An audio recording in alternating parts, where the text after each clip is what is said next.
Your life as a Roman citizen in ancient Rome. Hello, everyone.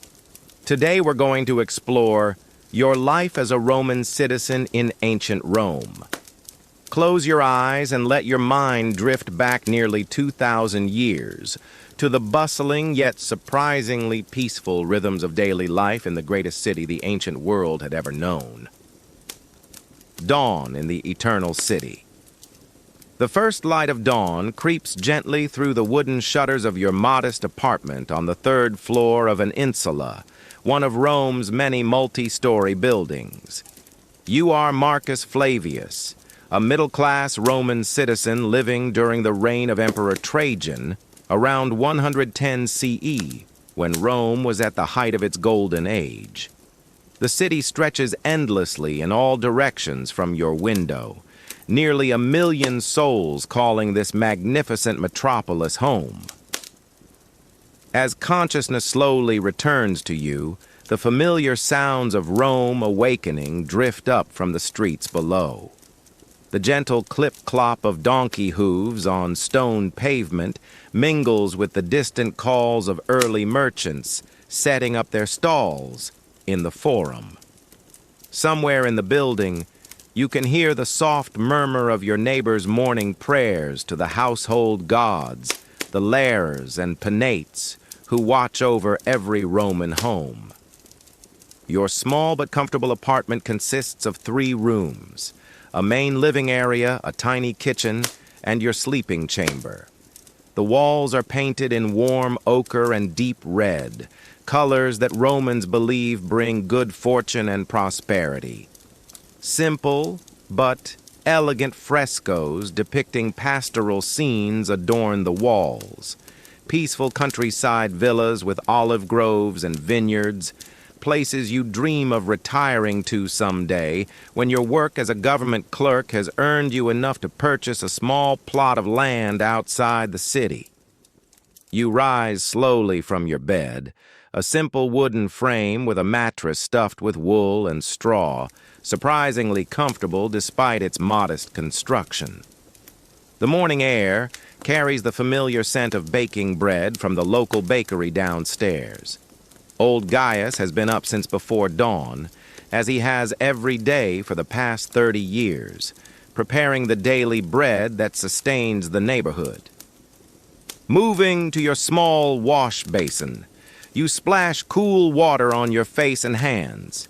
The water comes from one of Rome's magnificent aqueducts, an engineering marvel that brings fresh mountain water from sources over 50 miles away. As you wash, you reflect on this daily miracle that most Romans take for granted. In what other city in the world can ordinary citizens enjoy such pure, abundant water delivered directly to their neighborhoods? Your morning routine is simple and contemplative. You dress in your tunic, a comfortable garment made of undyed wool that reaches to your knees. Over this, for your workday, you'll don your toga, the distinctive draped garment that marks you as a true Roman citizen. The toga is cumbersome but dignified, requiring careful arrangement of its heavy woolen folds. Your wife, Livia, still sleeping peacefully in the next room, will help you with this complex dressing ritual when she awakens. As you prepare for the day, you take a moment to honor your household gods at the small shrine in the corner of your main room. The lararium, as it's called, holds small bronze figurines of your family's protective deities, along with images of your ancestors. You light a small oil lamp and offer a pinch of incense, whispering a quiet prayer for health, prosperity, and protection for your family. This daily ritual connects you to generations of Romans who have performed the same ceremony, creating a sense of continuity and belonging that extends far beyond your immediate family. The Roman breakfast and morning preparations. The gentle sounds from the kitchen tell you that Livia has awakened and begun preparing the morning meal. As the wife of a respectable government clerk, She manages the household with quiet efficiency, though like most Roman women of the middle class, she also has help from a young slave girl named Claudia, whom you purchased several years ago and who has become almost like a daughter to your family. Your breakfast, like that of most Romans, is simple, but nourishing. Livia has prepared bread dipped in wine or olive oil, perhaps some cheese made from goat's milk, and a handful of olives from the groves outside Rome. There might be some dried fruits, figs, or dates, and certainly honey to sweeten the meal. Romans rarely eat a large morning meal. The main meal of the day comes in the afternoon. As you eat, Livia helps you arrange your toga with practiced ease. The garment requires nearly 6 yards of wool cloth, carefully draped and folded to create the distinctive Roman silhouette. The weight of the fabric, nearly 20 pounds, settles comfortably on your shoulders, a constant reminder of your citizenship and social status. Only Roman citizens may wear the toga, and you wear it with quiet pride. While Livia arranges your clothing, she tells you the gentle gossip of the neighborhood. The baker's daughter is to be married next month to a young soldier. The family upstairs welcomed a new baby last week. The apartment building's owner has promised to repair the stairs that have been creaking for months. These small domestic details create the fabric of daily life in your corner of the great city. Young Claudia brings you your writing materials for the day, wax tablets for rough work, papyrus for important documents, reed pens, and ink made from soot and gum. As a clerk in the offices that manage Rome's grain supply, your days are spent in careful record-keeping, ensuring that the massive quantities of wheat that flow into the city from Egypt, North Africa, and Sicily are properly accounted for and distributed. Your work is important, though not glamorous. Rome's population depends entirely on imported grain.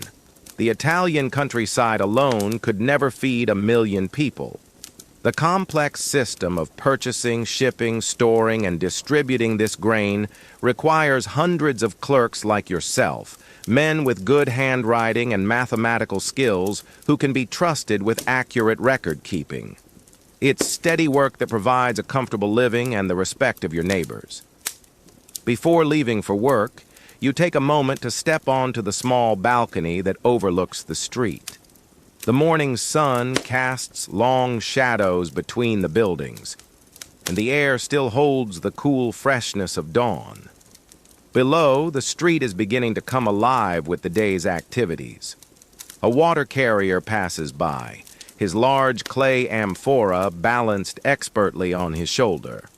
2 women pause to chat while drawing water from the public fountain at the end of the street, their voices mixing with the splash of water and the cooing of pigeons that nest in the building's eaves.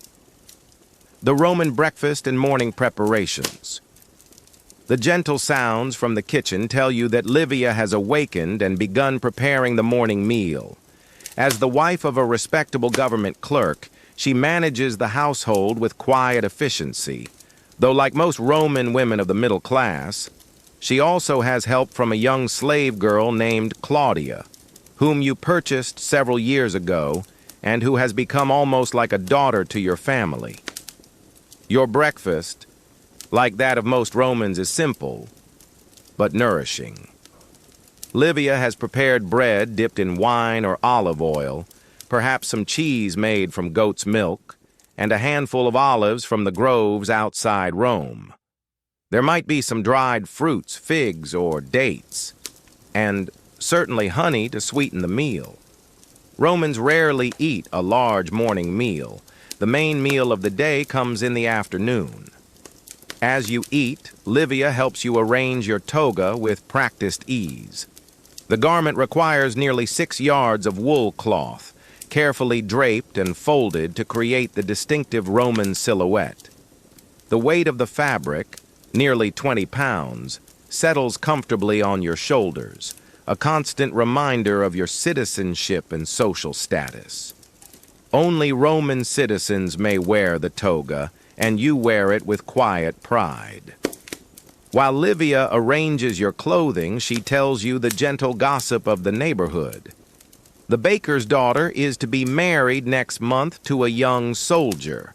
The family upstairs welcomed a new baby last week. The apartment building's owner has promised to repair the stairs that have been creaking for months. These small domestic details create the fabric of daily life in your corner of the great city. Young Claudia brings you your writing materials for the day: wax tablets for rough work, papyrus for important documents, reed pens, and ink made from soot and gum. As a clerk in the offices that manage Rome's grain supply, your days are spent in careful record-keeping, ensuring that the massive quantities of wheat that flow into the city from Egypt, North Africa, and Sicily are properly accounted for and distributed. Your work is important, though not glamorous. Rome's population depends entirely on imported grain. The Italian countryside alone could never feed 1 million people. The complex system of purchasing, shipping, storing, and distributing this grain requires hundreds of clerks like yourself, men with good handwriting and mathematical skills who can be trusted with accurate record-keeping. It's steady work that provides a comfortable living and the respect of your neighbors. Before leaving for work, you take a moment to step onto the small balcony that overlooks the street. The morning sun casts long shadows between the buildings, and the air still holds the cool freshness of dawn. Below, the street is beginning to come alive with the day's activities. A water carrier passes by, his large clay amphora balanced expertly on his shoulder. 2 women pause to chat while drawing water from the public fountain at the end of the street, their voices mixing with the splash of water and the cooing of pigeons that nest in the building's eaves. The journey to work through ancient Rome. Stepping out into the street, you join the gentle flow of Romans beginning their daily routines. The narrow street is paved with large polygonal stones, fitted so precisely that grass rarely grows between them despite being laid decades ago. Your sandaled feet know every slightly raised stone, every small depression worn smooth by countless footsteps. The morning air carries a mixture of scents that define Rome: baking bread, olive oil, the green smell of the herbs that grow in window boxes, and underlying it all, the clean scent of the abundant water that flows through the city's fountains and aqueducts. Romans are fastidiously clean people, and the city reflects this in its well-maintained public spaces and frequent washing of streets and buildings. As you walk toward the government district, you pass through several neighborhoods, each with its own character and rhythm. The residential area where you live gives way to a district of workshops and small businesses. Here, potters are already at work, their wheels spinning as they shape clay into the countless vessels that Roman life requires: storage jars, cooking pots, oil lamps, wine cups. The rhythmic sound of their work, the soft thud of clay being centered on the wheel, creates a soothing percussion that accompanies your morning walk. You pause briefly at the workshop of Lucius, a metal worker who crafts the bronze fittings and household items that make Roman life comfortable. He's working on a set of oil lamps, carefully chasing decorative patterns into the bronze with small tools. The work requires patience and skill, and Lucius has been perfecting his craft for over 20 years. His workshop smells of metal and oil, and the sound of his small hammer creates a gentle, rhythmic tapping that seems to keep time with your footsteps. Continuing your journey, you enter a small square where several streets converge. At its center stands a fountain supplied by one of the city's aqueducts, its constant flow creating a peaceful sound that masks the noise of traffic and conversation. Romans gather here throughout the day to fill water jugs, meet friends, and exchange news. This morning, a few early risers have already arrived. An elderly man reading from a scroll, two women discussing the price of cloth at yesterday's market, a group of children playing a quiet game with small stones. The fountain itself is a work of art, carved from white marble and decorated with reliefs depicting Neptune and his sea creatures. Water flows from the mouths of bronze dolphins into a large basin, then overflows into smaller basins where people can easily fill their containers. The constant circulation keeps the water fresh and clean, and the sound of flowing water creates a sense of peace and abundance. Near the fountain, you notice a small shrine to Mercury, the god of commerce and travelers. Someone has left fresh flowers and a small offering of wine, evidence of the quiet religious observance that permeates Roman daily life. These small acts of devotion, performed without fanfare or ceremony, connect individual Romans to the divine forces they believe govern their world. The Roman Forum, heart of the empire. As you continue toward your workplace, the streets begin to widen and the buildings become more impressive.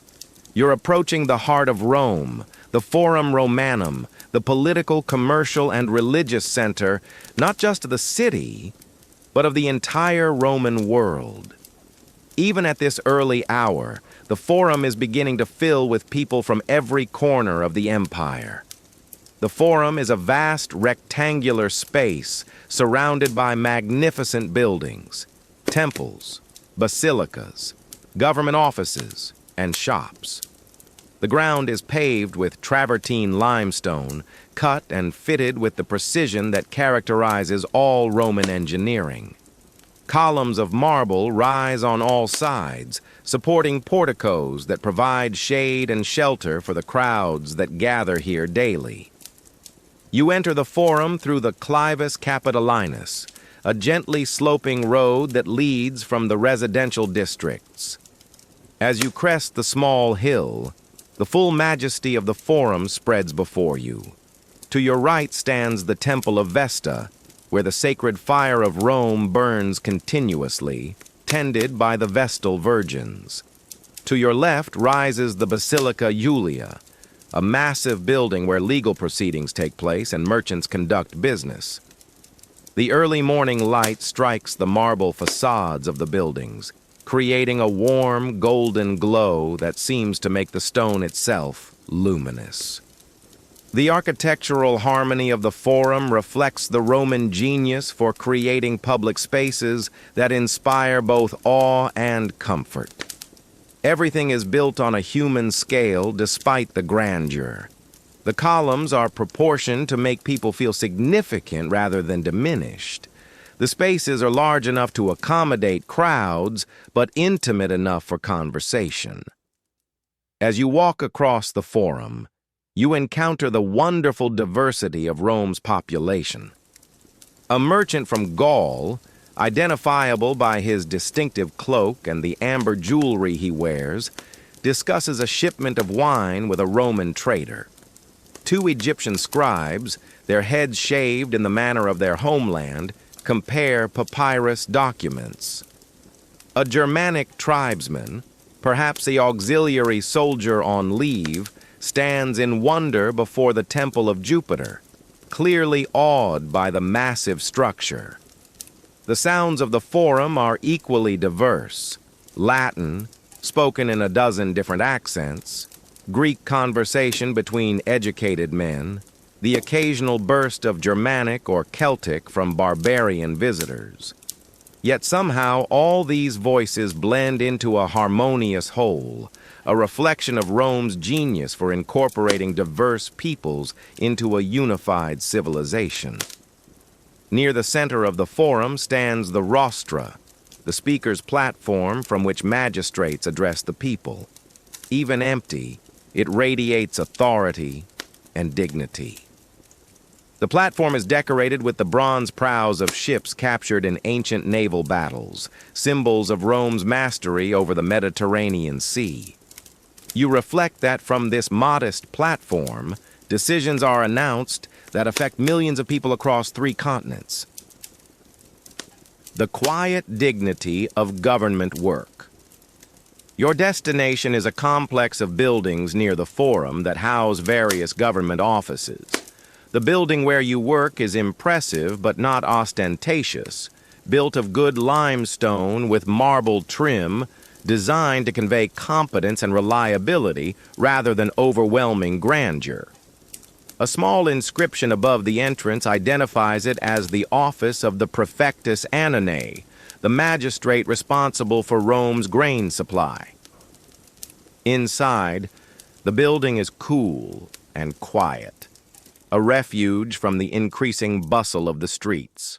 The floors are paved with simple but elegant mosaics depicting agricultural scenes, farmers harvesting wheat, ships loaded with grain, workers unloading cargo at Rome's port of Ostia. These images serve as a constant reminder of the vital work performed here, managing the complex system that feeds the world's largest city. Your office is a modest room that you share with 3 other clerks. Large windows provide excellent light for detailed work, and the walls are lined with wooden shelves holding scrolls and wax tablets containing records going back decades. The smell of papyrus and ink, mixed with the beeswax used to coat writing tablets, creates an atmosphere of scholarly concentration. Your desk is a simple but well-made wooden table, its surface worn smooth by years of use. Upon it are arranged your working materials with careful precision: reed pens cut to different widths for various types of writing, small pots of black and red ink, a set of bronze rulers and measuring devices, and a collection of wax tablets for draft work. A small oil lamp provides additional light when needed, its steady flame creating a pool of warm illumination, perfect for detailed numerical work. The morning's first task involves checking the records of grain shipments that arrived at Ostia yesterday. Each ship's cargo must be precisely documented: the quantity of grain, its origin, its quality, and its intended distribution.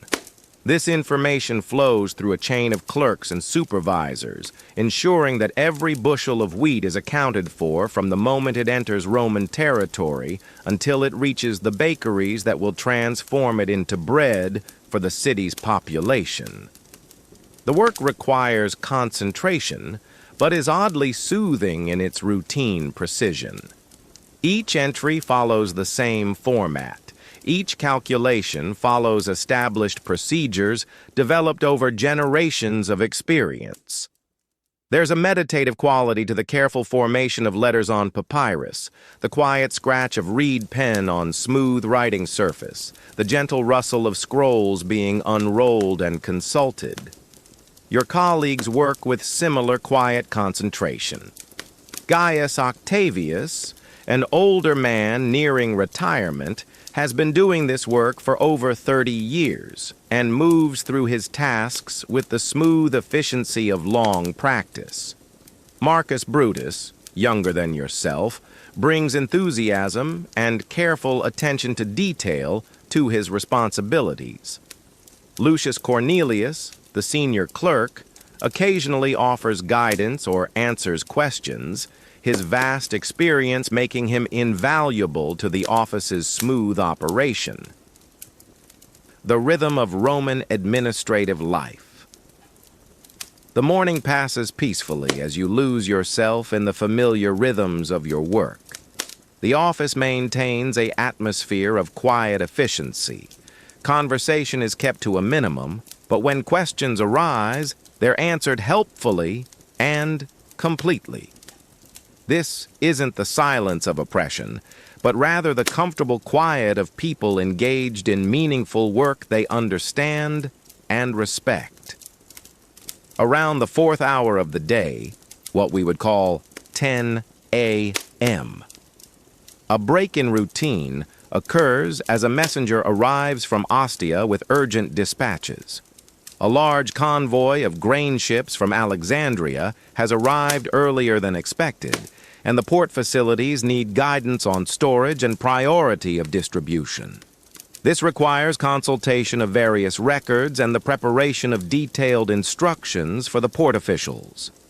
You're assigned to work with Marcus Brutus on preparing these instructions. The task requires careful analysis of current grain stores, projected consumption rates, and storage capacity at various warehouses. It's complex work that draws on months of accumulated data, but the systems developed by previous generations of clerks make the analysis manageable. As you work together, Marcus shares some of the broader perspective he's gained during his years in the office. The grain supply of Rome, he explains, is much more than a matter of simple bookkeeping. It represents one of the greatest logistical achievements in human history. The organization of agricultural production across dozens of provinces, the coordination of shipping across the Mediterranean, and the distribution of food to a population larger than any previously seen in the ancient world. The work gives you a sense of participating in something far larger than yourself. Every careful calculation, every precisely recorded figure, contributes to a system that sustains nearly 1 million people. The bread that appears each morning at neighborhood bakeries begins with records like those you're preparing, documents that ensure ships are loaded properly in distant ports and unloaded efficiently at Ostia. During a quiet moment, you step to the window and look out over the forum. The morning crowds have grown larger, and the space now bustles with activity. Senators, in their distinctive striped togas, move in small groups, discussing the day's business. Merchants from across the empire display their wares in temporary stalls. Citizens gather in clusters around speakers addressing various topics, some political, some commercial, some purely social. The site reminds you of Rome's unique achievement, the creation of a civilization that brings together peoples from Britain to Mesopotamia, from the Rhine to the Sahara, in a single political and cultural system. The grain records you maintain are just one small part of this vast organization, but an essential part nonetheless. The midday meal and Roman social life. As the sun reaches its zenith, the working day pauses for the main meal. Roman custom places the primary meal of the day at midday, when the heat makes outdoor work uncomfortable but provides perfect conditions for social dining. You and your colleagues put aside your work and join the movement of people leaving their offices and workshops to gather with friends and family. Your usual dining spot is a modest tavern just off the Forum, a place frequented by government clerks, teachers, and other members of Rome's educated middle class. The establishment occupies the ground floor of a residential building, with tables arranged around a small courtyard where a fountain provides both cooling and pleasant sound. Grapevines grow on wooden trellises, creating natural shade and adding the green beauty that Romans love in their urban spaces. The tavern keeper and freedman named Quintus, who earned his liberty through years of faithful service, greets regular customers with genuine warmth. His establishment has built its reputation on good food, fair prices, and the kind of comfortable atmosphere that encourages lingering conversation. The walls are decorated with simple but charming frescoes depicting wine harvests and pastoral scenes, creating an illusion of countryside tranquility in the heart of the great city. Today's meal begins with mulsum, wine sweetened with honey, served in cups of red pottery from Gaul. The drink is refreshing and mildly intoxicating, perfect for the relaxed sociability of the Roman midday meal. You're joined by several colleagues and a few friends from the neighborhood, a teacher of rhetoric, a jeweler who crafts silver ornaments, and a retired soldier who now works as a night watchman. The conversation flows as easily as the wine, touching on topics both serious and lighthearted. Someone mentions that new public baths are being constructed in their district, funded by a wealthy senator seeking to win popular favor. Another discusses the latest news from the Germanic frontier, where Roman legions continue to consolidate control over recently conquered territories. A third person describes a remarkable performance he witnessed at the theater yesterday, praising both the actor's skill and the playwright's wit. The food arrives in courses, each dish prepared with the careful attention to flavor and presentation that characterizes Roman cuisine at its best. First comes gustatio, the appetizer course, olives stuffed with nuts, small pieces of cheese seasoned with herbs, and hard-boiled eggs sprinkled with a sauce made from fermented fish. These tastes awaken the palate and provide a perfect complement to the honeyed wine. The main course, called prima mensa, centers around roasted chicken seasoned with herbs grown in the tavern keeper's own garden. The meat is accompanied by vegetables prepared in the Roman style, leeks cooked in wine, carrots glazed with honey, and a dish of lentils flavored with coriander and cumin. Bread, still warm from the baker's oven, provides the foundation for the meal, and each diner has a small cup of the finest olive oil for dipping. The pleasures of Roman afternoon. The meal concludes with secunda mensa, the dessert course, consisting of fresh fruits and honeyed cakes. Grapes from the hills outside Rome, their sweetness concentrated by the summer sun, provide the perfect ending to a satisfying meal. As you eat, the conversation turns to lighter topics: upcoming religious festivals, family news, plans for the weekend's leisure activities. One friend mentions that he plans to attend the races at the Circus Maximus this weekend and invites the group to join him. The great racing facility can accommodate over 250,000 spectators, making it one of the wonders of the Roman world. The excitement of chariot racing, the skill of the drivers, and the magnificent horses create spectacles that draw people from across the city and beyond.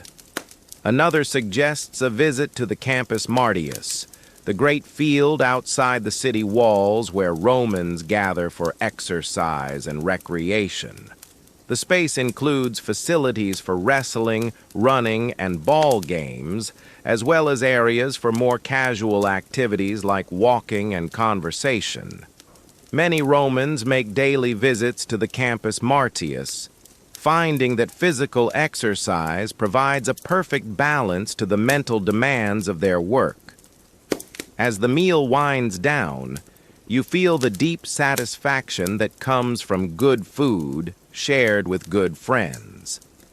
This daily pause in the middle of the working day provides more than just physical nourishment. It reinforces the social bonds that make Roman civilization possible. The easy mixing of people from different backgrounds and occupations, the civilized discussion of public affairs, the appreciation of simple pleasures like well-prepared food and quality wine, all of these reflect the Roman genius for creating communities that nurture both individual happiness and collective prosperity. The sun has passed its peak, and the afternoon heat begins to build.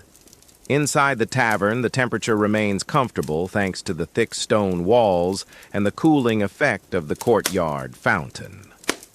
But duty calls, and gradually the diners begin to disperse, returning to their various occupations with renewed energy and good spirits.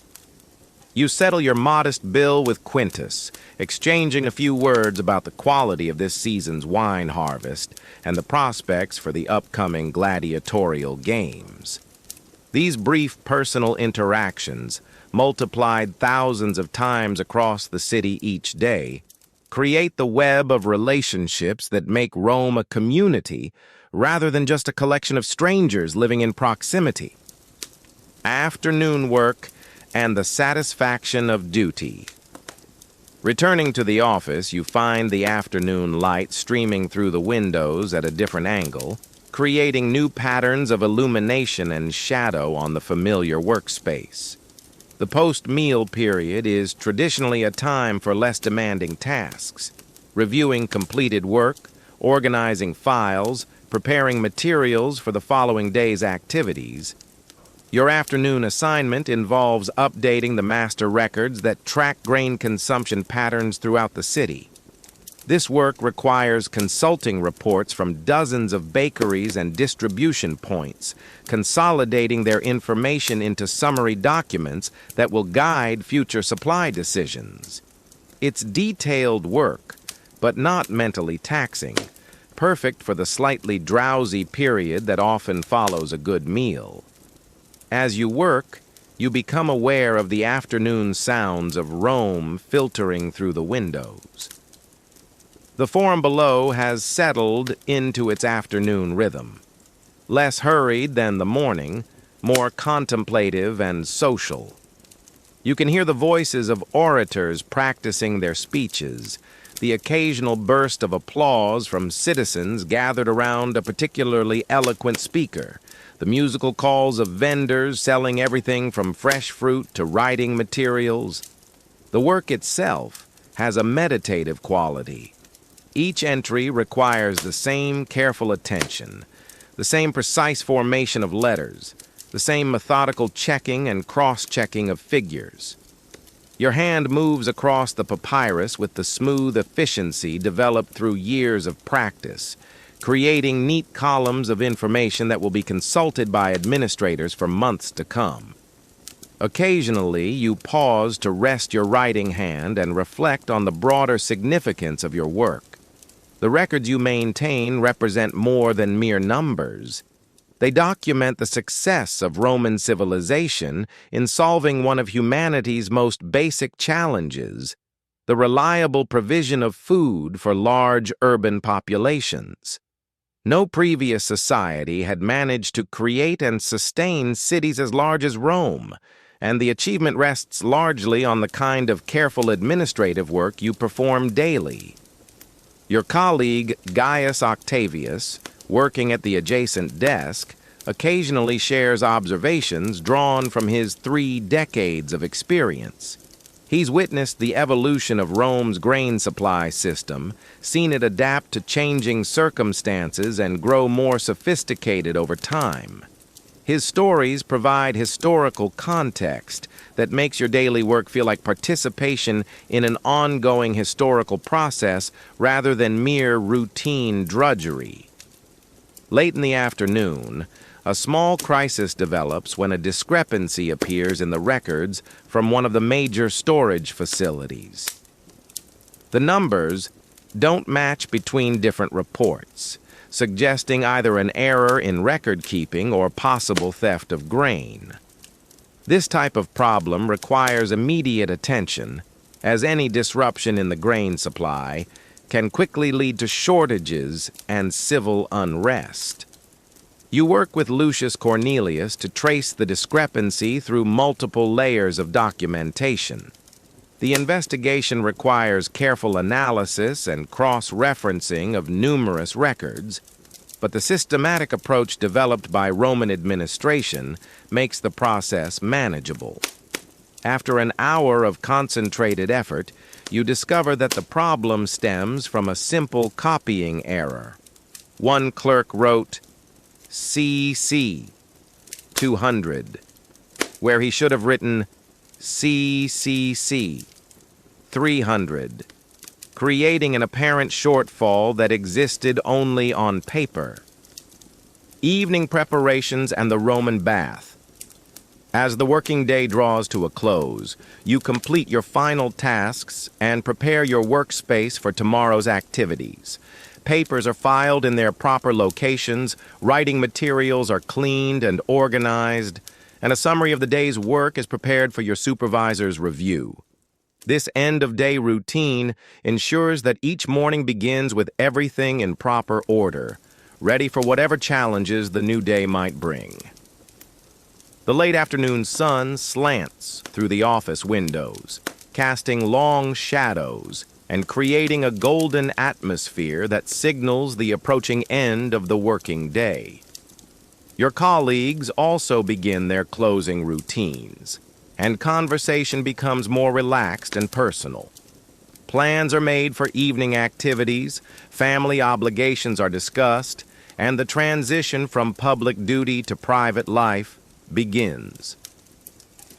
Leaving the office, you step into the late afternoon bustle of the forum.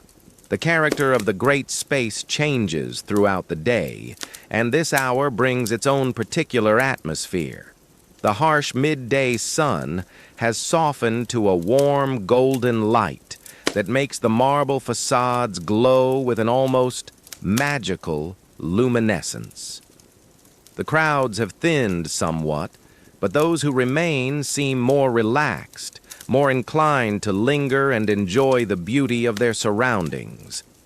Your route home takes you past one of Rome's great public bath complexes, the Baths of Agrippa, and you decide to pause for the ritual cleansing that marks the transition from work to leisure for Romans of all social classes.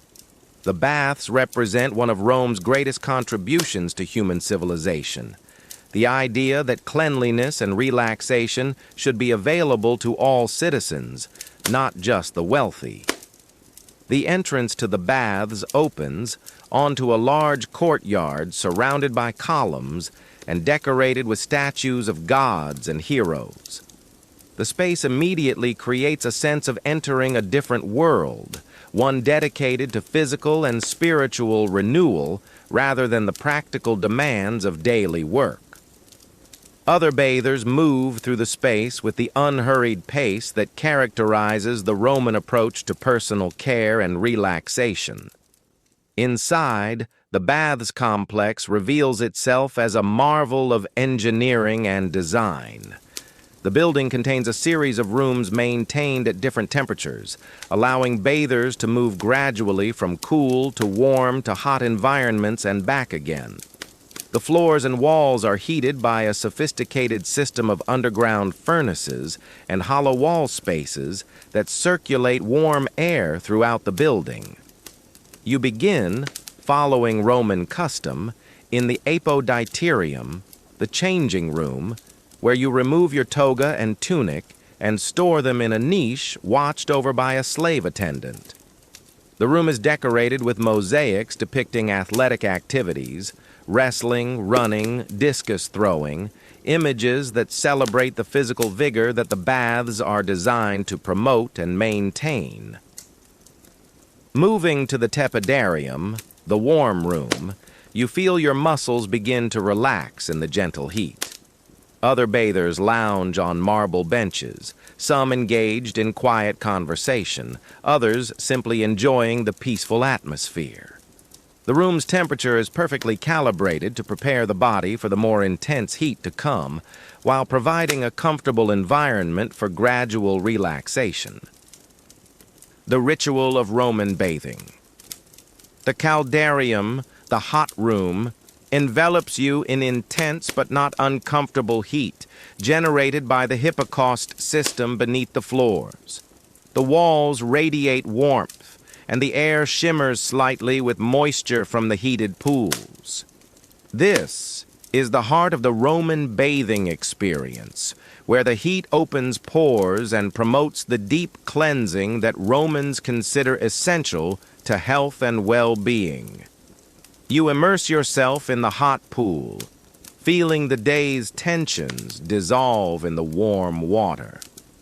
The pool is fed by a constant flow of fresh water from the aqueducts, heated to the perfect temperature by the furnaces below.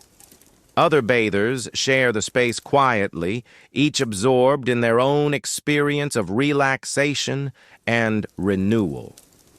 The sound of gently moving water combines with the soft echo of voices to create an atmosphere of profound peace.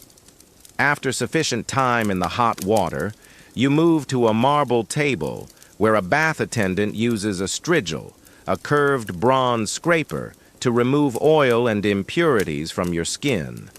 This process, unique to Roman bathing culture, represents the most thorough form of cleansing available in the ancient world. The attendant works systematically, scraping away the mixture of oil and perspiration that the heat has drawn from your pores. The sensation is both invigorating and relaxing, a perfect example of the Roman genius for combining practical necessity with physical pleasure. The attendant, a skilled professional who has performed this service for countless bathers, works with practiced efficiency while maintaining the respectful demeanor appropriate to his position in Roman society. Following the strigil treatment, you return to the tepidarium for a period of gradual cooling, allowing your body to adjust slowly to normal temperatures. This transition period is crucial to the Roman bathing process, preventing the shock that might result from moving too quickly from hot to cool environments. You sit quietly on a marble bench, feeling completely refreshed and renewed. The final stage takes you to the frigidarium, the cold room, where a plunge into cool water completes the bathing cycle. The shock of cold water after the warmth of the caldarium stimulates circulation and leaves you feeling energized and fully alert. The contrast of temperatures, carefully managed through the sequence of rooms, creates a sense of physical well-being that few other cultures have matched. As you prepare to leave the baths, you reflect on this daily ritual that plays such an important role in Roman life. The baths serve not just as places of cleansing, but as social centers where citizens from all walks of life meet on equal terms. Senators and shopkeepers, soldiers and scholars all share the same facilities and enjoy the same luxurious experience of comprehensive physical care. Evening in the Roman home. Returning home in the early evening, you find your apartment filled with the warm light of oil lamps and the welcoming presence of family. Livia has spent her afternoon in the domestic activities that keep a Roman household functioning smoothly, supervising the preparation of the evening meal, managing the small staff that serves your family, and attending to the countless details that make a house a home. Young Claudia greets you with a shy smile and takes your toga, folding it carefully for tomorrow's use. She has adapted well to life in your household and shows the intelligence and eagerness to learn that you hope will eventually earn her freedom. Roman law provides clear paths for slaves to achieve liberty, and you already consider her more a member of the family than a mere servant. The evening meal, called cena, is the most elaborate and social meal of the Roman day. Unlike the working lunch, dinner is a time for family gathering and leisurely enjoyment of food and conversation. Livia has prepared a meal that reflects both Roman culinary tradition and your family's particular preferences and economic circumstances. The dining room, modest but comfortable, is lit by several oil lamps that cast a warm, flickering light on the painted walls. The frescoes depict mythological scenes: the judgment of Paris, the adventures of Odysseus, the love of Venus, and Mars. providing beautiful and cultured decoration that reflects your family's education and social aspirations. You recline on a dining couch in the Roman manner, propping yourself on your left elbow while eating with your right hand. This posture, which might seem awkward to modern people, actually proves quite comfortable and conducive to relaxed, lengthy meals. Livia takes her place on an adjacent couch, and the conversation flows easily between the events of your respective days.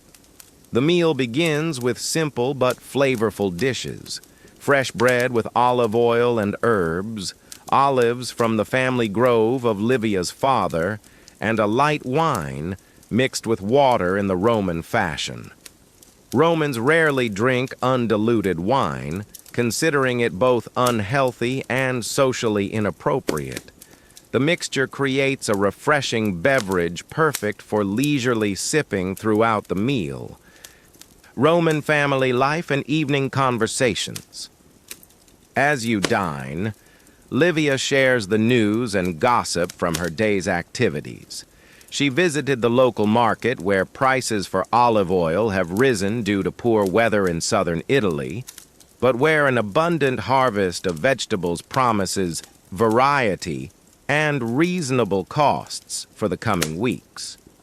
She also spent time with her friend Julia, whose husband recently returned from military service in Britain with fascinating stories of that distant and mysterious province. The conversation turns to family matters, plans for the upcoming festival of the Lares, the household gods who protect your family and home.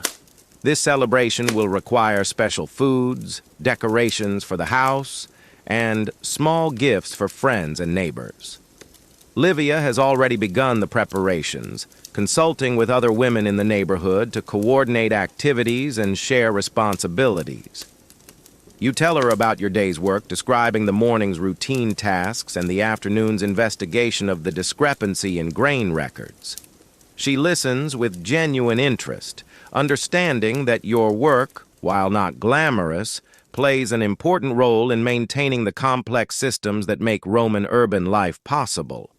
Her questions show both intelligence and concern for the broader implications of your administrative duties. Young Claudia serves the successive courses of the meal with quiet efficiency, occasionally joining the conversation when invited. Roman households often develop these informal, almost familial relationships with their slaves, particularly those who show intelligence and loyalty. Her presence adds warmth to the family circle while reminding you of your responsibilities as the head of a Roman household. The main course consists of roasted pork, seasoned with herbs from Livia's small garden, accompanied by vegetables prepared in the elaborate Roman style that transforms simple ingredients into complex and satisfying dishes. A sauce made from fermented fish adds the distinctive flavor that Romans love, while honey-glazed turnips provide sweetness to balance the savory elements.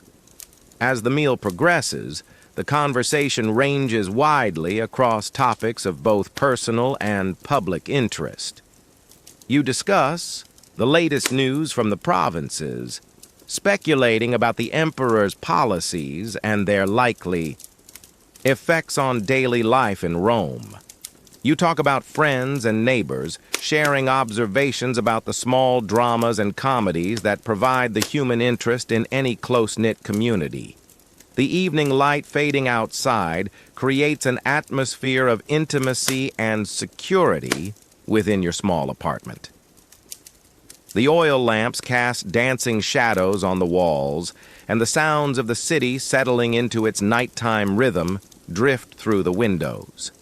The distant call of a night watchman, the clip-clop of a late cart on stone pavement, the gentle murmur of neighbors concluding their own evening meals.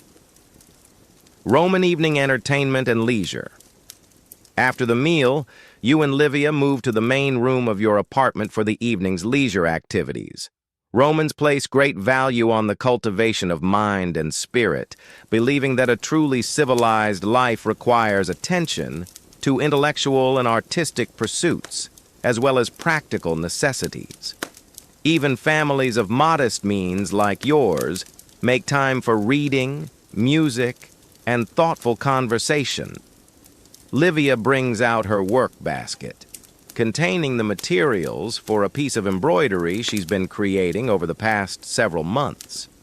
The design depicts a garden scene with birds and flowering vines, worked in colored wool threads on fine linen cloth. Roman women take great pride in their needlework, which serves both practical and artistic purposes. When completed, this piece will become a wall hanging that will add beauty and warmth to your home.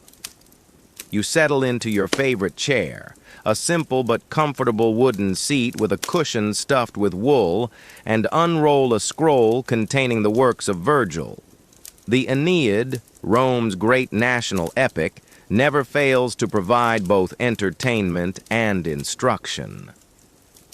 Tonight you read the passage describing Aeneas's arrival in Italy, the mythical founding of the Roman presence in the land that would become the center of the greatest empire the world has ever known.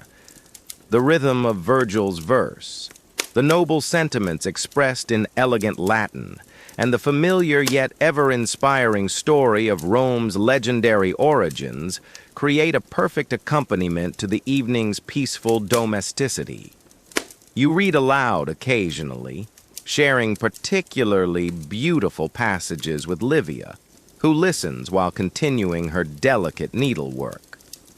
Young Claudia sits nearby, working on a piece of mending while listening to the reading. Although born a slave, she has shown remarkable intelligence and eagerness to learn. You've begun teaching her to read and write, skills that will greatly increase her value and improve her chances of eventually earning freedom. These informal lessons, conducted during quiet evening hours, represent the kind of personal relationship that often develops between Roman masters and their household slaves. The apartment's small but well-tended oil lamps provide excellent light for reading and close work. Roman lamp makers have perfected their craft over centuries, creating vessels that burn cleanly and efficiently while casting steady, comfortable illumination. The gentle flicker of the flames adds to the room's atmosphere of warmth and security. Outside, the sounds of evening Rome continue their familiar pattern. Somewhere in the distance, a street musician plays a flute, the simple melody floating through the night air. The sound of conversation drifts up from the street below, where neighbors have gathered around the public fountain to exchange news and enjoy the cooler evening temperatures. Reflections on Roman community life. As the evening deepens, your thoughts turn to the remarkable civilization of which you are a part. Rome, you reflect, represents humanity's most successful experiment in creating a society that combines order with freedom, individual opportunity with collective responsibility. The city that surrounds your small apartment contains nearly 1 million people from every corner of the known world, yet it functions with a harmony and efficiency that would have been unimaginable to earlier generations. The key to Roman success, you believe, lies in the combination of practical administration with respect for law and tradition. The grain supply system where you work exemplifies this approach. Careful attention to detail, systematic record-keeping, and adherence to established procedures ensure that the basic needs of the population are met reliably and efficiently. Yet the system remains flexible enough to adapt to changing circumstances and incorporate new ideas. Roman society also succeeds because it provides opportunities for advancement based on merit rather than birth alone. Your own position as a government clerk, though modest, commands respect and provides security for your family. The possibility of advancement exists for those who demonstrate competence and reliability. Even slaves like young Claudia can aspire to freedom and full participation in Roman society. The legal system that governs Roman life reflects this same balance between order and fairness. Roman law, developed over centuries of practical experience, provides clear guidelines for resolving disputes while protecting the rights of all citizens. The courts function efficiently and honestly, earning the respect of both Romans and the foreign peoples who have been incorporated into the empire. Perhaps most importantly, Roman civilization has created a sense of shared identity that transcends local differences. Citizens from Britain to Egypt, from Spain to Syria, think of themselves as Romans and participate in a common culture. This unity doesn't eliminate local traditions and customs, but rather incorporates them into a larger framework that allows diverse peoples to live together peacefully and productively. The religious tolerance that characterizes Roman society contributes significantly to this harmony. As long as foreign peoples acknowledge the authority of Roman gods and participate in state religious ceremonies, they remain free to worship their ancestral deities according to their own traditions. This practical approach to religious diversity prevents the conflicts that have torn apart other societies. The peaceful routines of Roman night. As the night progresses, the activities of your household gradually wind down in preparation for sleep. Livia completes another section of her embroidery, carefully storing her materials in the wooden work basket that holds her threads, needles, and other sewing supplies. Her work represents more than mere decoration. It's an expression of artistic sensibility and domestic skill that reflects well on the entire family. You finish the evening's reading, rolling the scroll carefully and returning it to its place in the small wooden chest that serves as your library. Your collection includes works by Virgil, Ovid, and Cicero, as well as some practical manuals on agriculture and household management.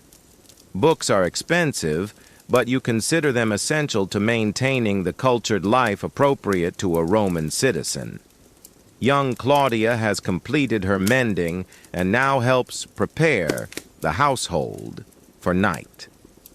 She trims the wicks of the oil lamps, ensuring they will burn cleanly through the night, and checks that the doors are properly secured.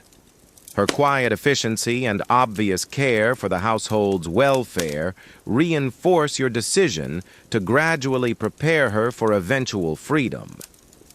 The ritual of preparing for sleep follows patterns established over generations of Roman domestic life. The household gods receive their evening offerings. A few drops of wine and a pinch of incense burned before the small shrine in the main room.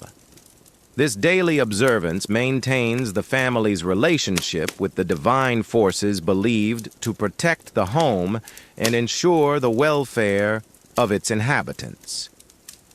Livia extinguishes most of the lamps, leaving only one or two burning dimly to provide light should anyone need to move about during the night. Romans are careful with fire, understanding the dangers it poses in a city where buildings are built closely together and constructed largely of wood and other combustible materials. The night watchmen who patrol the streets are trained to respond quickly to any signs of fire. The sounds of the city change as night deepens. The daytime bustle of commerce and public business gives way to the quieter activities of evening. Conversations among neighbors, the occasional cart passing through the streets, the distant sound of music from a tavern or private celebration.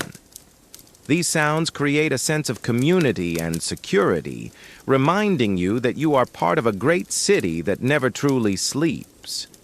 From your small balcony, You can see lights in windows throughout the neighborhood. Each represents a family like yours, concluding their daily routines and preparing for rest. The site reinforces your sense of belonging to a community that extends far beyond your immediate household, encompassing the entire quarter, the city, and ultimately the vast Roman world. Roman dreams and aspirations. As you prepare for bed, your thoughts turn to the future and the aspirations that motivate your daily efforts. Like most Romans, you dream of eventually acquiring a small farm in the countryside where you can retire in comfort and dignity. The money you save from your clerk's salary, carefully invested in property and business ventures, gradually accumulates toward this goal. The ideal Roman retirement involves a modest villa surrounded by olive groves and vineyards, far enough from the city to enjoy peace and clean air, but close enough to maintain contact with friends and participate in community life. Such a property would provide not just a comfortable living, but also the satisfaction of direct connection to the land that has always been central to Roman identity. You imagine yourself in 20 years, spending morning hours overseeing the work of your farm, afternoons reading in a garden shaded by fruit trees, evenings entertaining friends with good wine and conversation. It's a modest dream by the standards of wealthy Romans, but one that represents genuine prosperity and contentment for a man of your social position. These aspirations extend beyond personal comfort to encompass your family's future. You hope to provide Claudia with her freedom and perhaps a small dowry that will allow her to marry respectably. For any children you and Livia might have, you want to ensure they receive the education necessary to advance beyond your own position in Roman society. The Roman system makes such advancement possible through a combination of education, hard work, and careful cultivation of relationships with influential people. Your daily work in the grain administration, while routine, provides opportunities to demonstrate competence and reliability to supervisors who might eventually recommend you for more responsible positions. Education plays a crucial role in Roman social mobility. Even families of modest means invest heavily in their children's schooling, understanding that literacy, numeracy, and rhetorical skills provide the foundation for advancement in Roman society. The city contains numerous schools where boys and girls learn reading, writing, mathematics, and the classics of Latin and Greek literature. The Roman emphasis on practical skills complements formal education. Your administrative work provides training in the kind of detailed record-keeping and analytical thinking that Rome's complex government requires. These skills transfer readily to other positions and other types of responsibility, creating a foundation for career advancement. The comfort of Roman domestic life. Your sleeping chamber, though small, has been arranged with the Roman attention to comfort and aesthetic pleasure that characterizes even modest homes. The walls are painted in warm colors, deep red and golden yellow, that create a sense of coziness and security. Simple frescoes depicting peaceful garden scenes provide visual interest without overwhelming the small space. The bed itself represents a significant investment in comfort. The wooden frame is well made and sturdy, designed to last for decades. The mattress combines wool and straw in proportions that provide both softness and support. Fine linen sheets, woven by Livia herself, add luxury to the sleeping experience. Heavy woolen blankets provide warmth during Rome's occasionally cool nights. A small table beside the bed holds an oil lamp, a cup of water, and a few personal items. A small statue of your family's protective deity. a scroll containing prayers and blessings, and a piece of jewelry that belonged to your father. These objects create a sense of continuity with the past and connection to the spiritual forces that Romans believe influence daily life. The window of your sleeping chamber can be shuttered against weather and cold, but tonight you leave it open to admit the gentle evening breeze. The air carries the scents of the city, baking bread from an all-night bakery, the green smell of the gardens that many Romans maintain in courtyards and on rooftops, and the clean scent of water from the numerous fountains that grace every Roman neighborhood. As you settle into bed, Livia joins you, and together you review the day's events and make plans for tomorrow's activities. These quiet conversations, conducted in the privacy of your own home, strengthen the bonds of marriage and partnership that form the foundation of Roman family life. The relationship between husband and wife in Roman society, while certainly shaped by legal and social conventions, also allows for genuine affection and mutual respect. Tomorrow will bring another day of routine work, but also opportunities for the small satisfactions that make life meaningful. The completion of important tasks, conversations with colleagues and friends, the pleasures of a good meal shared with family. The rhythm of Roman life, with its balance of work and leisure, public duty and private pleasure, creates a framework for human happiness that few civilizations have equaled. The comfort of Roman domestic life. Your sleeping chamber, though small, has been arranged with the Roman attention to comfort and aesthetic pleasure that characterizes even modest homes. The walls are painted in warm colors, deep red and golden yellow, that create a sense of coziness and security. Simple frescoes depicting peaceful garden scenes provide visual interest without overwhelming the small space. The bed itself represents a significant investment in comfort. The wooden frame is well made and sturdy, designed to last for decades. The mattress combines wool and straw in proportions that provide both softness and support. Fine linen sheets, woven by Livia herself, add luxury to the sleeping experience. Heavy woolen blankets provide warmth during Rome's occasionally cool nights. A small table beside the bed holds an oil lamp, a cup of water, and a few personal items. A small statue of your family's protective deity, a scroll containing prayers and blessings, and a piece of jewelry that belonged to your father. These objects create a sense of continuity with the past and connection to the spiritual forces that Romans believe influence daily life. The window of your sleeping chamber can be shuttered against weather and cold, but tonight you leave it open to admit the gentle evening breeze.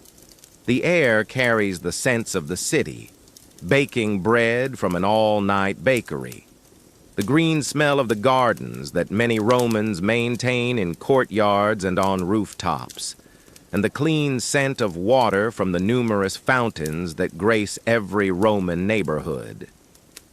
As you settle into bed, Livia joins you, and together you review the day's events and make plans for tomorrow's activities. These quiet conversations, conducted in the privacy of your own home, strengthen the bonds of marriage and partnership that form the foundation of Roman family life. The relationship between husband and wife in Roman society, while certainly shaped by legal and social conventions, also allows for genuine affection and mutual respect. Tomorrow will bring another day of routine work, but also opportunities for the small satisfactions that make life meaningful. The completion of important tasks, conversations with colleagues and friends, the pleasures of a good meal shared with family. The rhythm of Roman life, with its balance of work and leisure, public duty and private pleasure, creates a framework for human happiness that few civilizations have equaled.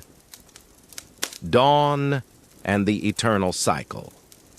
As sleep gradually claims your consciousness, your last thoughts turn to the continuity of Roman life, the endless cycle of days and seasons, work and rest, individual effort and collective achievement that has made Rome the greatest civilization the world has ever known.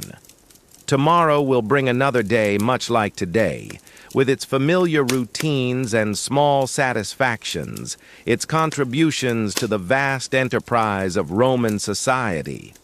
The grain will continue to flow from the provinces to feed the city's population. The aqueducts will continue to bring fresh water from distant mountains. The roads will continue to carry merchants, soldiers, and administrators to every corner of the empire. The law courts will continue to dispense justice according to principles developed over centuries of Roman legal tradition, your own small part in this great enterprise. The careful record-keeping, the precise calculations, the attention to detail that ensures the smooth functioning of Rome's grain supply will continue tomorrow and in all the tomorrows that follow. It's modest work, but essential work, the kind of daily dedication that makes Roman civilization possible. In the darkness of your sleeping chamber, surrounded by the familiar objects of your domestic life, you feel the deep satisfaction that comes from useful work well done, from family bonds lovingly maintained, from participation in a society that offers both security and opportunity. The Roman achievement is not just in its magnificent public buildings or its powerful armies, but in its ability to create conditions where ordinary people can live lives of dignity, purpose, and modest prosperity. The night deepens, and the sounds of the city gradually fade into the gentle quiet that precedes dawn. Somewhere in the distance, a night watchman calls the hour, his voice carrying through the still air as a reminder that even in sleep, Romans remain connected to the community that sustains and protects them. As consciousness fades into the peaceful darkness of Roman sleep, you carry with you the knowledge that you are part of something larger and more enduring than individual life. A civilization that has learned to balance order with freedom, tradition with innovation, individual aspiration with collective responsibility. Tomorrow's dawn will bring another day in the life of a Roman citizen, another opportunity to contribute to the great work of human civilization. The cycle continues, as it has for centuries, as it will for centuries to come. In the morning, the sun will rise over the 7 hills of Rome, its light striking the marble facades of temples and basilicas, illuminating the busy streets where citizens pursue their daily rounds, warming the homes where families gather in love and security. And in this eternal rhythm of Roman life, work and rest, duty and pleasure, individual effort and communal achievement, lies the secret of Rome's greatness and the source of its enduring appeal to all who seek to understand what human beings can accomplish when they combine practical wisdom with noble aspiration. The gentle darkness of Roman night embraces the city and its sleeping citizens, holding them in the peace that comes from lives well lived and duties faithfully performed. In a few hours, the cycle will begin again, but for now, there is only the deep contentment of rest earned through meaningful work and the quiet satisfaction of belonging to the greatest civilization the world has ever known. Sleep comes peacefully to the Roman citizen, as it has come to countless generations before and will come to countless generations yet to be born. In this simple human act of rest and renewal lies the foundation of all civilization. the trust that tomorrow will bring new opportunities to contribute to the common good, new chances to participate in the great work of human flourishing that is the true glory of Rome. The deep hours of Roman night. In the deepest hours of the Roman night, when even the most dedicated revelers have returned to their homes and the city settles into its most profound quiet, a special kind of peace descends upon the great metropolis. The air grows cooler, carrying with it the clean scent of dew beginning to form on the leaves of the countless gardens that grace Roman courtyards and rooftops. Your sleep is deep and dreamless at first, the kind of restorative rest that comes from a day of honest work and simple pleasures. Your breathing synchronizes with Livia's beside you, creating a gentle rhythm that matches the slow, steady pulse of the sleeping city around you. The woolen blankets, woven from the finest fleece of sheep that graze in the hills outside Rome, provide perfect warmth without weight, allowing your body to relax completely. In the distance, barely audible through the thick walls of your building, you can hear the measured footsteps of the vigils making their rounds. These night watchmen, drawn from the ranks of freedmen and citizens who have proven their reliability, patrol the streets with quiet diligence. Their presence provides security without intrusion, a reminder that Roman civilization extends its protective care even into the darkest hours. The oil lamp that burns dimly in your bedchamber casts the faintest glow on the painted walls, creating shadows that seem to dance gently in the slight movement of air through the open window. The fresco depicting a peaceful garden scene, olive trees heavy with fruit, grapevines climbing wooden trellises, small birds perched on flowering branches, seems almost to come alive in the flickering light, creating an illusion of countryside tranquility in the heart of the great city. Somewhere in the building, a baby cries briefly and is quickly soothed by its mother's gentle voice. The sound, rather than disturbing the peace, somehow enhances it, reminding you of the countless families that make Rome not just a city, but a community. Each apartment, each household, contributes its own thread to the vast tapestry of Roman life. Dreams of the Roman mind. As the night progresses, your sleep deepens into the realm of dreams, where the experiences and memories of the day blend with the deeper currents of Roman consciousness. In your dreams, you find yourself walking through a version of Rome that is both familiar and strange. The streets are the same ones you traverse daily, but they seem broader, more magnificent, suffused with golden light that makes every surface gleam like precious metal. The Forum in your dream is populated not just with the citizens of your own time, but with the shades of Romans from every era.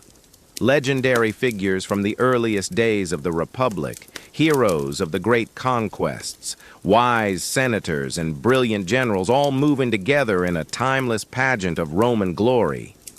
Yet somehow, in the way of dreams, you understand that you belong among them, that your own modest contribution to Roman civilization is part of this eternal procession. You dream of the grain ships arriving at Ostia, but in your sleeping vision they appear as magnificent vessels with sails of purple silk and hulls decorated with gold. The wheat they carry seems to glow with its own inner light, and you understand that this is not merely food for the body, but nourishment for the soul of Roman civilization. Your careful record-keeping in the dream becomes a kind of sacred ritual, each entry in your ledgers a prayer for the continued prosperity of the empire. In another dream sequence, you find yourself in the countryside villa you hope to purchase someday. but it appears not as a simple farmhouse, but as a place of perfect beauty and tranquility.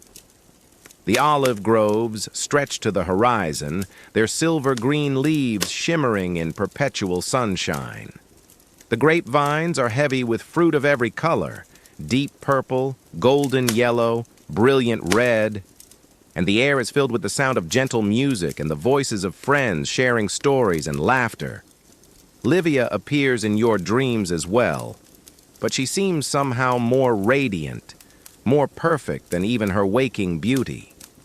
She moves through the dream villa with serene grace, tending gardens that bloom with flowers unknown to the waking world.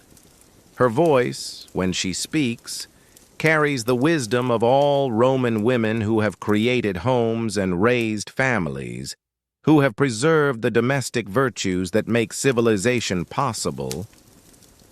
The spiritual dimension of Roman sleep.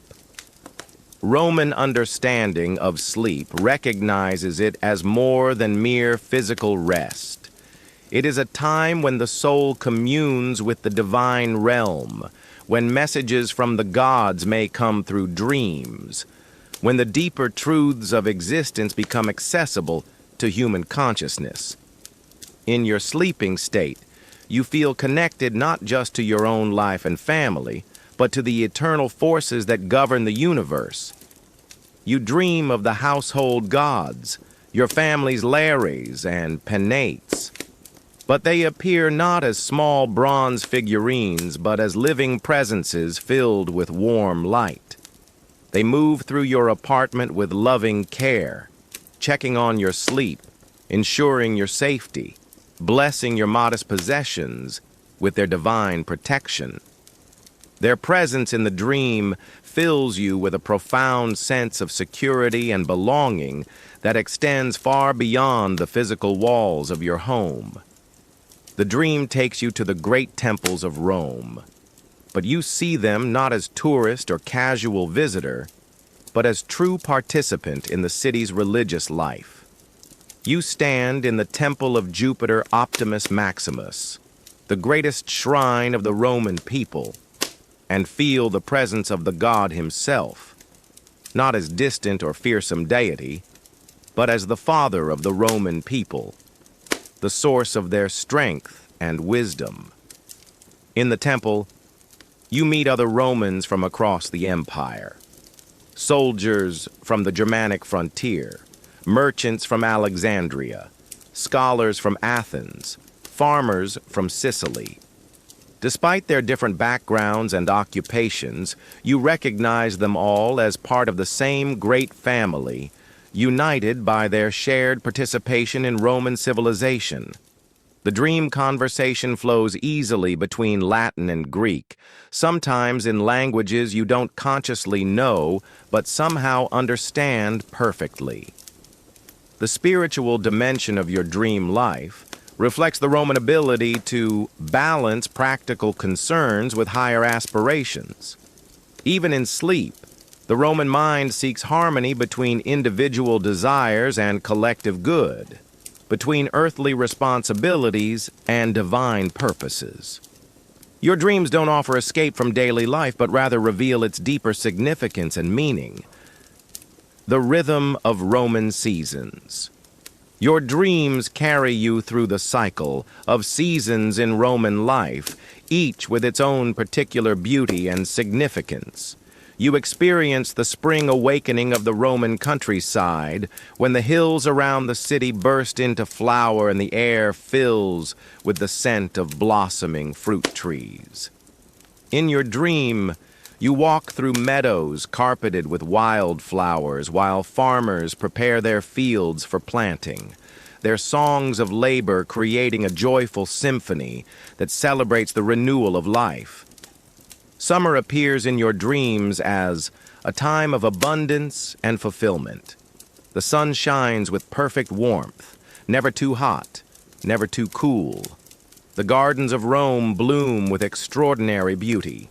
Roses that seem to glow with inner light, fountains that sparkle like liquid diamonds, shaded porticos where citizens gather to enjoy the long golden evenings. The summer dream includes the festivals and celebrations that mark the Roman year. Processions of priests and citizens honoring the gods who have blessed the city with prosperity. Autumn in your dream brings the harvest season, when the rewards of the year's labor are gathered and celebrated. You see yourself participating in the grape harvest at your imagined country villa, working alongside friends and family to gather the fruit that will become wine. The dream harvest is magical. The grapes seem to press themselves, producing wine of perfect color and flavor without human effort. The celebration that follows includes music, dancing, and storytelling that continues through the night. Winter in your Roman dreams is not a time of hardship, but of contemplation and preparation. The city takes on a different beauty in the cooler months, when the clear air makes distant mountains visible from Roman rooftops, and the low angle of the sun creates dramatic shadows between buildings. The winter dream includes cozy evenings by the brazier, reading by lamplight, long conversations with friends, and the satisfying work of planning for the year to come. Through all these seasonal dreams runs the thread of Roman continuity, the understanding that individual lives are part of larger cycles, that the city and civilization they serve will endure beyond any single lifetime. This perspective provides both humility and significance to daily existence, making even routine work feel like participation in something eternal and meaningful. The community of Roman dreams. In the deepest part of the night, your dreams expand to encompass not just your own experience, but the collective consciousness of Roman society.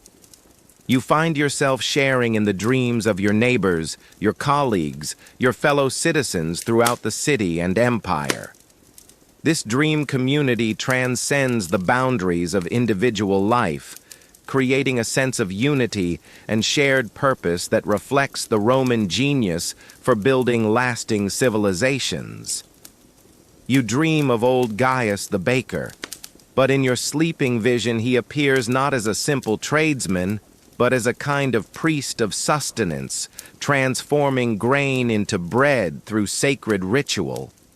His ovens glow with divine fire, and the bread he produces nourishes not just bodies, but souls. The pre-dawn work that you sometimes hear from your window becomes in the dream a daily act of service to the community, a contribution to the great work of keeping Roman civilization alive and flourishing. The dream includes Quintus, the tavern keeper where you take your midday meal. In the sleeping vision, his establishment becomes a gathering place for souls from across the empire, a space where the barriers between different peoples and backgrounds dissolve in the warmth of shared food and conversation. The wine he serves carries the essence of the Roman countryside, and every meal becomes a celebration of the abundance that Rome has brought to the world. Your colleagues from the grain administration appear in your dreams as guardians of the city's welfare, their careful record-keeping transformed into a sacred trust.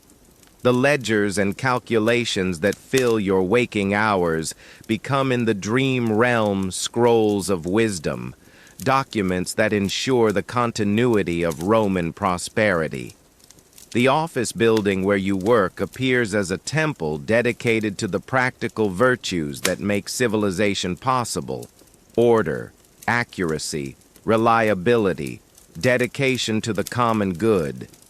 Even young Claudia appears in your dreams, but she is transformed from a household slave into a symbol of Rome's capacity for growth and renewal. Her eagerness to learn and her growing skills represent the empire's ability to incorporate new peoples and ideas, to expand not just geographically, but culturally and intellectually. In the dream, Her eventual freedom becomes a metaphor for the Roman promise that merit and dedication can overcome the accidents of birth. The eternal city in dreams. Your sleeping mind conjures a vision of Rome that encompasses all of its history and all of its possibilities. You see the city not just as it exists in your own time, but as it has been and will be, a place where human beings have learned to live together in harmony and prosperity, where individual talents find expression in service to the common good, where the practical and the spiritual aspects of life are held in perfect balance. The Rome of your dreams extends beyond the physical city to encompass the entire empire, from the misty islands of Britain to the sun-baked deserts of Africa, from the Atlantic shores of Spain to the ancient cities of the Eastern Mediterranean. Yet despite this vast geographical scope, the Dream Empire maintains the intimate, personal quality of your own neighborhood, where every citizen knows they belong to something larger than themselves. In this dream vision, you see Roman roads stretching across the known world, carrying not just merchants and soldiers, but ideas, innovations, and cultural exchanges that enrich every province. The roads in your dream glow with a gentle light, and you understand that they represent more than mere transportation networks. They are the arteries through which Roman civilization spreads its benefits to all humanity. The aqueducts of your dream Rome carry more than water. They bring the essence of Roman engineering and organization to every corner of the empire.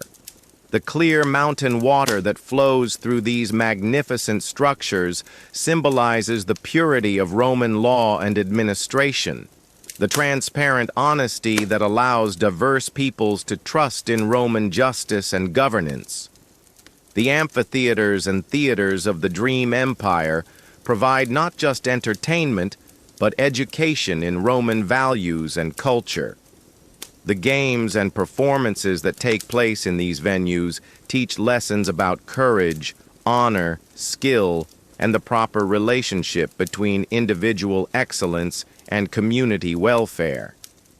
Even the gladiatorial contests, which might seem brutal to other cultures, serve in the Roman dream as examples of the heroic virtues that built and maintained the empire. The wisdom of Roman sleep. As your dreams continue through the deepest hours of the night, they begin to reveal the philosophical and spiritual insights that Roman culture has developed over centuries of experience. In your sleeping state, you understand truths about human nature and society that are difficult to grasp in the busy activity of waking life. You dream of the great Roman philosophers, Cicero, Seneca, Marcus Aurelius, but they appear not as distant historical figures, but as wise friends sharing their insights through quiet conversation. Their teachings about virtue, duty, and the good life become not abstract principles, but practical guidance for daily living. The Stoic emphasis on self-control and acceptance of fate blends with Epicurean appreciation for simple pleasures, creating a balanced approach to life that maximizes both individual happiness and social harmony. The dream philosophers teach you that true Roman strength comes not from military might alone, but from the inner discipline that allows citizens to subordinate personal desires to the common good. They show you how the daily routines of Roman life, work, family responsibilities, civic duties, religious observances, create a framework within which human beings can flourish both individually and collectively. In your dream, you understand that the Roman emphasis on law and order is not mere authoritarianism, but rather a recognition that human freedom requires structure and predictability. The legal system that governs Roman society appears in your sleeping vision as a great instrument of justice, ensuring that conflicts are resolved fairly and that the weak are protected from the strong.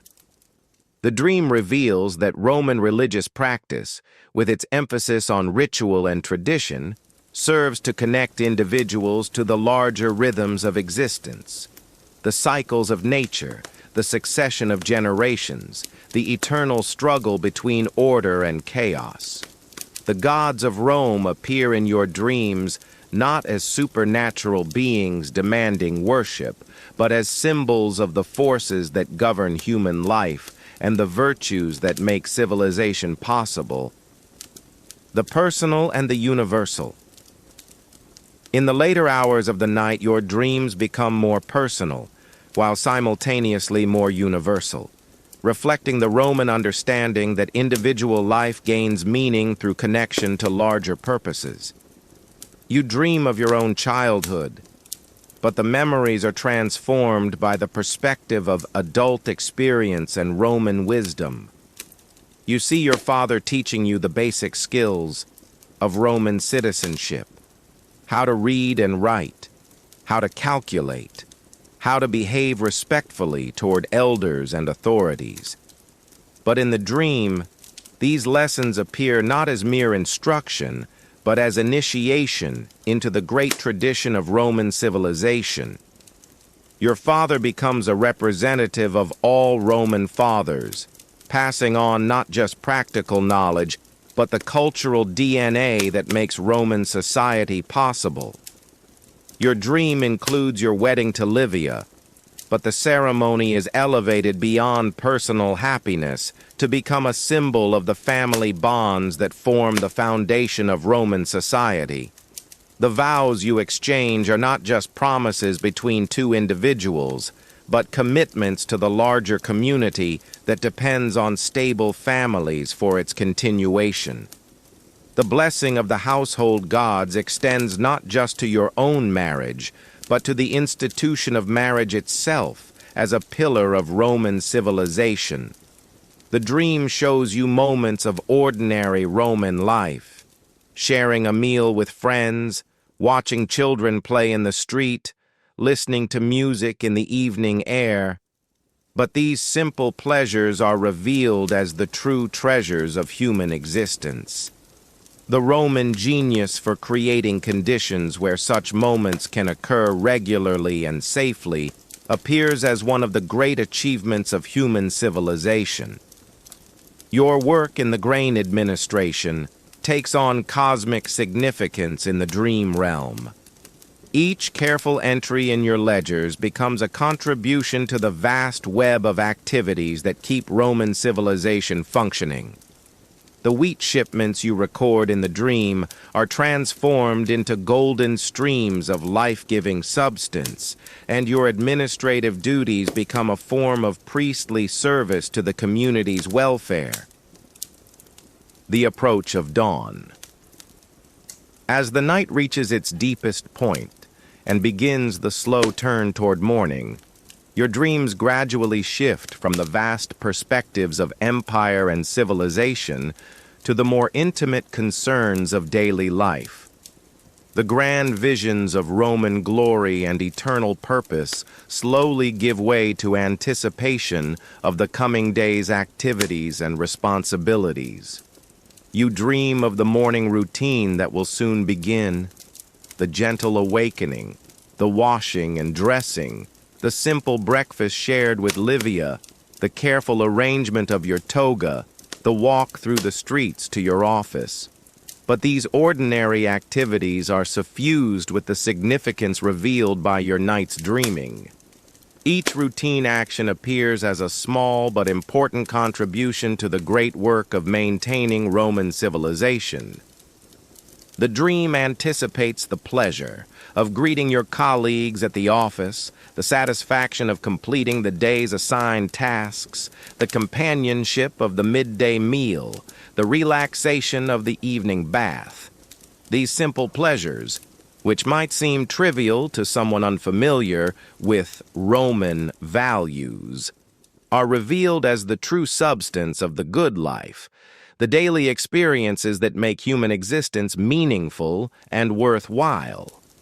Your sleeping mind begins to prepare for the transition back to waking consciousness, but the insights gained during the night's dreaming remain accessible.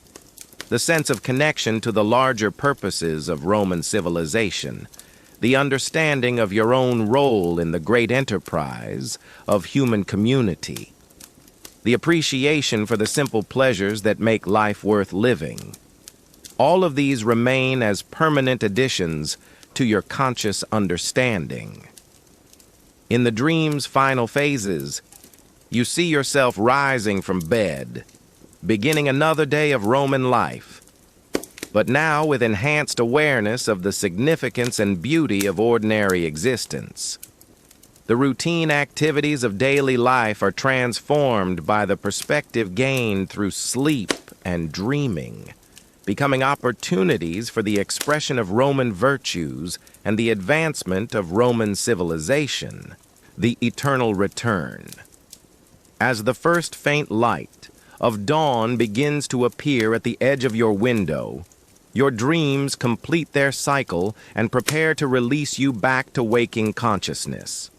But the transition is gentle, allowing you to carry forward the insights and perspectives gained during the night's journey through the landscape of Roman culture and values.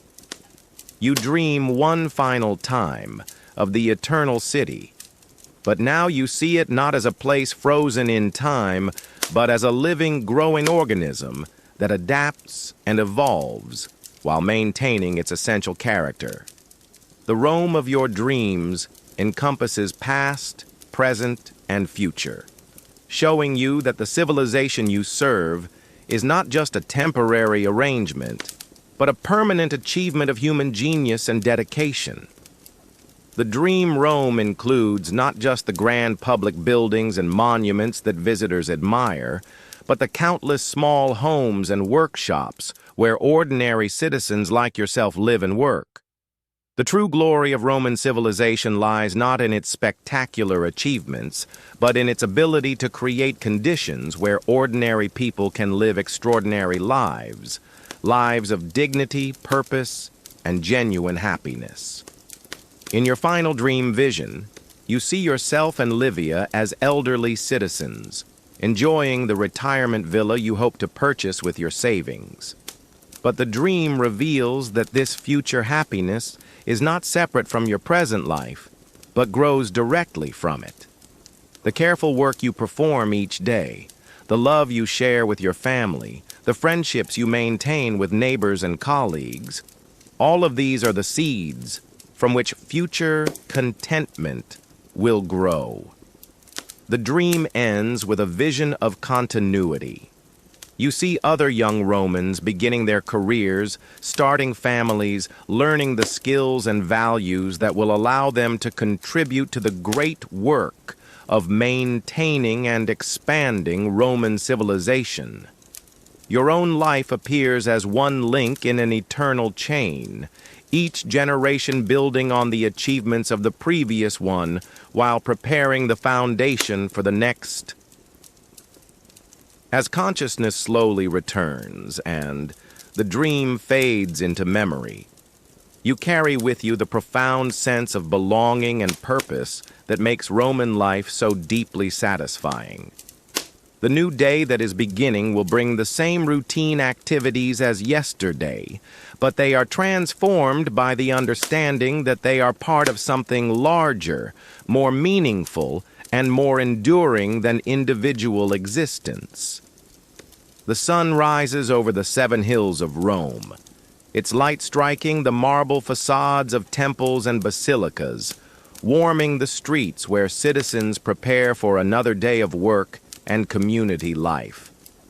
And in this daily renewal of Roman civilization, in this eternal return to the activities and values that make human flourishing possible, lies the true secret of Rome's greatness and the source of its continued appeal to all who seek to understand what human beings can accomplish when they combine practical wisdom with noble aspiration. Thus concludes our extended journey through the night and dreams of a Roman citizen, a deeper exploration of the spiritual and cultural dimensions that made Roman life so remarkably fulfilling. May your own rest be blessed with such meaningful dreams, and may you wake with the same sense of purpose and belonging that sustained the greatest civilization the ancient world ever knew.